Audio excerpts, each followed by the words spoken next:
Hi folks, welcome back to 2.0, how are you? Alright, yeah I know this one's come from the European Union Times. I know it's wishy-washy, but this one seems like it might even be put out tomorrow or the next day in the general media. This one sounds like it's pretty solid, so I'm going to go ahead and run it. Putin authorizes US warplane shootdown to protect American lives. A new MOD report circulating Kremlin today states President Putin's authorized Black Sea Fleet CCB-201 Vishnya class intelligence ship Priazovia to use all offensive defensive measures needed to protect itself and civilian lives against any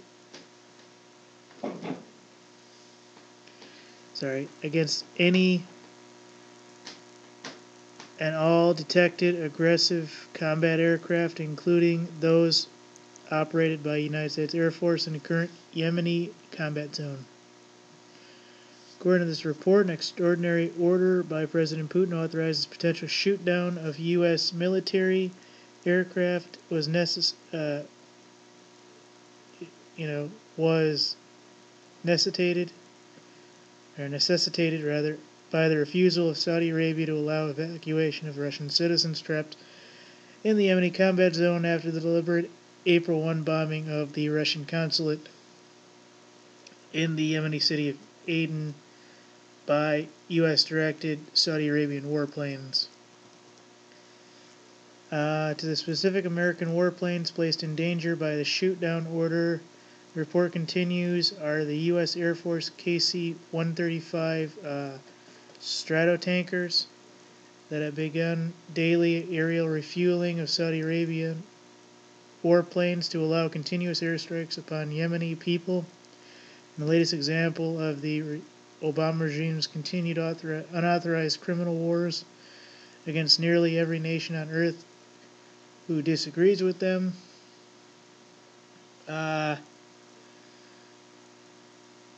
Okay, the next sentence really just has to do with Yemen, or the next paragraph rather. And basically, Obama's regime has ignored nearly 4,000 American nationals in the country, and he's not really doing much for them either, and this will help, at least according to Russia, bring awareness to the U.S.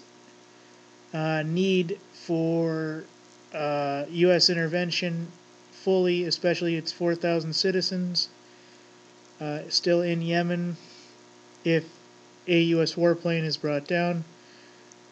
According to one of the U.S. citizens trapped in Yemen, Arwa el-Irain, who spoke to Russian media sources about their plight, "Nobody will help us evacuate." The reply of the U.S. government was automated message that they do not have any evacuation plans. Basically, we're left on our own. Now, I know this part, folks, is real.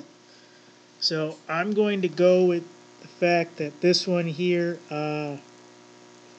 is a little bit more real than the majority of the EU.net pages. Right now, there isn't much listed. There's a lawsuit that personally targets U.S. Secretary John Kerry and Secretary of Defense Ashton Carter for failing to protect its citizens in Yemen, and named 41 plaintiffs in the case.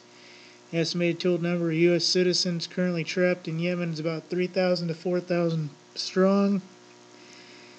And so why has American people arrived in revolt, or aren't in revolt, over the monstrous abandonment of thousands of its fellow citizens by the Obama regime? Well, I think for the most part we don't know about it. I mean, honest to God, I don't think the majority of people know that they are supposed to know about this. It's not on Fox. It's not on any of the government-owned news stations. We're not supposed to know about it. So So I want to put this one out there is majority of it being true. We do have, here are the facts I know. We do have US citizens trapped in Yemen. I know that for a fact. I've seen that on multiple headlines. Russia is getting sick and tired of being the watchdog in the area. And it's kind of really getting pissed off that the US keeps intervening in these wars and stuff that it doesn't belong in. I don't think they're going to shoot down a plane, but you might wake up 2-3 days from now and find out this is true. If so, this is good. And we all know it to be true. If you wonder what I'm doing here in the corner, not that it really matters. One of my cats, Tigger. I'm going to eat you. Anyways, so this story isn't so far-fetched that it can't be true. It listed the fleet. It gave the specific vessels. I would probably go with saying this is 60 to 80% true. I wouldn't say 70. I'd say either 60 or 80%. And I would say that this site is probably, the website itself is probably running 70% true articles. So I would say that this is 100% safe, if not 100% or 110%. So I would definitely go with this one, folks. I don't know how you feel. I feel good about it.